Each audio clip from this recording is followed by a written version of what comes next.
First means আমি সবসময় তোদের যেটা বোঝানোর চেষ্টা করি সেটা হচ্ছে কি অ্যাসোসিয়েশন ম্যাটার্স লট।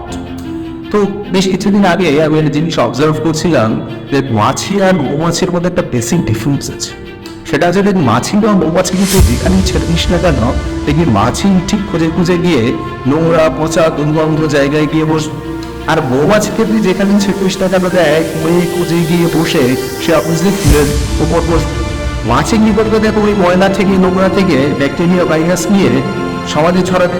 আর দেখো ওই মৌমাছি কি করবে, ফুলের উপরে বসে সেখান থেকে কি মধু নিয়ে সোসাইটিকে একটা দারুণ প্রোডাক্ট সার্ভ করবে। তাই যে জিনিসটা তাদেরকে বোঝাতে চাইছি যে তুই কাদের সঙ্গে সঙ্গ করিস এটা খুব ইম্পর্টেন্ট। যে তুই জীবনে মাছির মতো সোসাইটিতে নেগেটিভিটি ছড়াতে চাস নাকি মৌমাছির মতো পজিটিভিটি ছড়াতে চাস, এটা তোর উপর ডিসাইড করে। আর এই ডিসিশনই ঠিক করে যে তোর লাইফে কতটা সাকসেস পাবে।